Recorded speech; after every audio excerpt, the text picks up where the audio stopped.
Friends, Romans, countrymen, lend us your ears for the news in the board game world for the week of October 15th, 2018. Z-Man Games has announced 2 games to be added to their catalog, one old, one new. The first one is Lords of Vegas, which is actually from Mayfair Games. A while ago, we talked about how Asmodee had acquired all of Mayfair's catalog, initially Catan only, but then finally getting the entire whole shebang. This game is now going to be reprinted under the Z-Man catalog license, and looks to be mostly the same.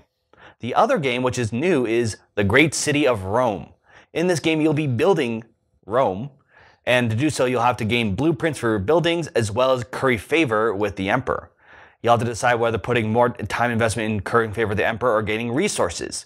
Because the building you're allowed to build, you can only build in a 4x4 grid, so you don't have as much space as you want, so you must choose wisely to maximize your points. The Lords of Vegas, it's interesting that they are piecing out the Mayfair games amongst their other companies. I wonder if this will play a part in the story. We also talked about how Asmodee was being sold off. Right, to Yarazo. Correct. So I'm curious if that will affect how they're parsing things out. The new game does sound interesting. Mm-hmm. Most of the games I can think of like that, usually you don't have as much of a limit. Usually maybe you have to be in a certain grid or area. Like grid is in like, I was thinking Imperial Settlers, where you have to be top, middle, or bottom, but you can technically build as much as you want. Mm-hmm. So there's a bit more choice to this. Yeah. No, that sounds interesting. I mean, it does also sound like just so much like a Z-Man game at this point. Just like a not too heavy, not too light game about building a city. But, I mean, is it just me, but just that the moving up to the Emperor's part in the pawns, did you not just think Colosseum? Colosseum, yeah, a little bit. I feel guilty thinking that. I feel like it's like, of course, it's Rome. Of course you think that. But I'm like, yeah, but... Yeah, there's only so much you can do to a certain point. And I do think it is interesting seeing... I would love to understand the thought process of a company like Asmodee deciding which label do certain games we've acquired make the most sense under. Like, oh, this feels like a Days of Wonder. This feels like a Plaid Hat or a Z-Man. It's an interesting thing to... I think you actually sort of said, they probably have, just as you said, like, this feels like not too heavy, not like... Right. And, I mean, we could definitely try to guess now. Like, if I were to guess something on the much heavier side, I think I'd probably say that Fantasy Flight's way. Because I think they've shown that with, like, Twilight Imperium. Mm-hmm. If it's very thematic and story-wise, I think Plaid Hat seems to do pretty well there. Especially with the game we reviewed at Gen Con. Right. And Gen also 7. their first, was it Crossroads? That's the word I was thinking of, game. Yeah.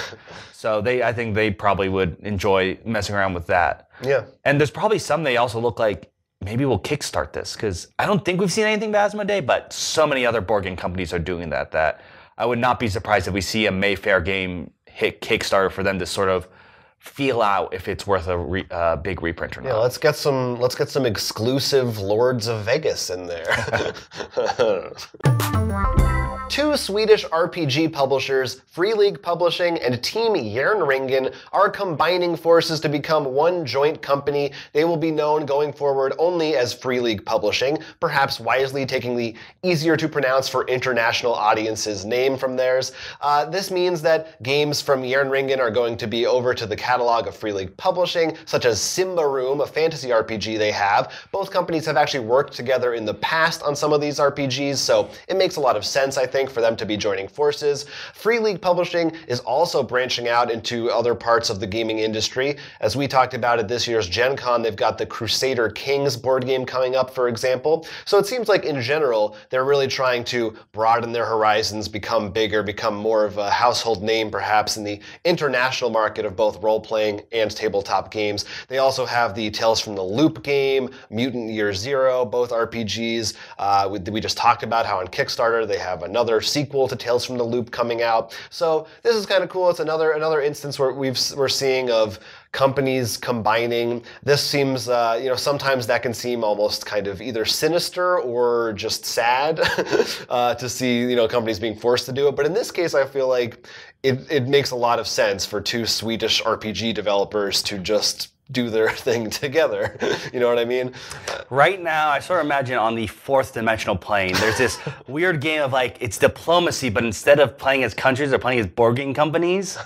And we're just seeing sort of, they're in the final stages when people just start joining together and making alliances before they all move in on each other. Sounds like this is a board game in itself that someone should develop. I wonder which publisher will get the right to do that after being absorbed by another one. I don't know. But I mean, I think this is cool. And from what we've seen from Free League Publishing, I think they're a really cool company, and I love some of what we've seen from their RPGs. So I'm excited. I think it'll be cool to see them hopefully produce more. They did say they have plans to put out more projects together in 2019 and beyond. So it's more stuff to look forward to. Fog of Love is getting some tweaks to some of its cards, as well as some new covers. This game has been mostly positively received. However, some players have noticed when trying to do a queer or same-sex relationship, some of them feel a little off. So in order to help fix this issue, the designers have brought on Nikki Valens. She has worked on not only Eldritch Horror and Mansions of Madness, but she is a member of both the queer and transgender community, so she can really help find those little details that a heterosexual male, the designer mentioned, might skip over. So some of these cards shouldn't be big issues, but a lot of small changes. In addition, they're going to release, in all the editions, they're going to release 2 new covers, one with 2 males on the cover and one with 2 females, both of which look much happier than the heterosexual couple. So this is probably a very good thing because it doesn't sound like it's really like a crazy huge game-changing thing. This is just those small little words like maybe almost like just grammar spell check just to make sure everything feels right.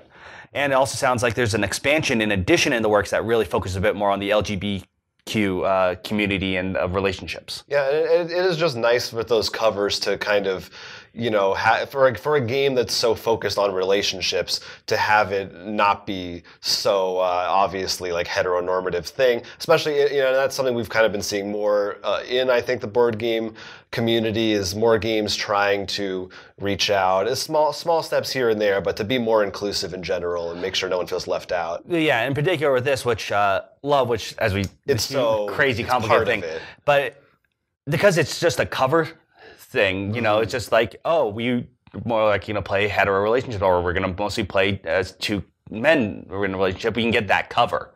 So it's sort of a nice small thing, but it makes people when buying it don't have to feel weird or just get the one they want. Yeah, and it's exciting to see, you know, Nikki Valens, after leaving Fantasy Flight, that I think they announced they have more projects, like you said, the expansion as well, but maybe other games as well in the works between them. So exciting to watch and see what comes out of I that. mentioned she worked on 2 games I love, so I don't want that talent to go to waste. Yeah, don't let it go to waste.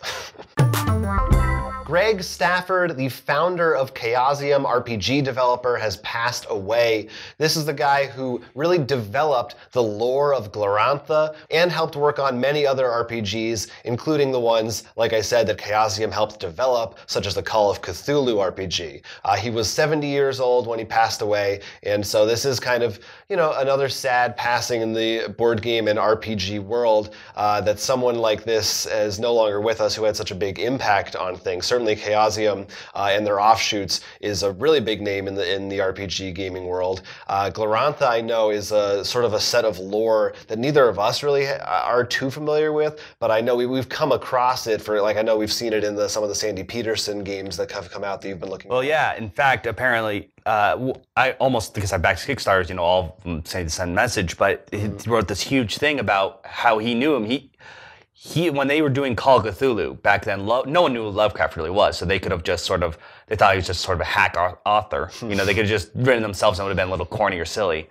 But he actually went out and found Sandy Peterson, a fan, to really do it. And we have so much Cthulhu lore because of that choice. Like, that's one of the big things that helped bring it in. And Sandy Peterson said, like, he's, you know, been my mentor.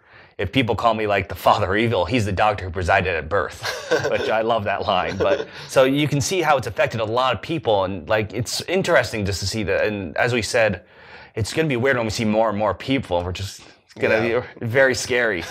Yeah, well, you know, it's good. They leave a legacy behind, and it's fun to appreciate that. So if you haven't, maybe go check out Hero Quest or one of these other old RPGs back in the day. It's fun to look back and see what they were like. Now let's look at what games just came out over the last week. First, we have Forbidden Sky, which we actually did a review on and a how to play, so you can decide if you want to buy it and learn to play it quickly. In addition, Fantasy Flight has plenty of releases, which I'm sure they always will from now on. We've got the Legend of the Five Rings RPG release, so if you want to play in more of a samurai setting, that's definitely one to look at. There's also another chapter pack along in the Arkham Horror series, The Depths of Yah.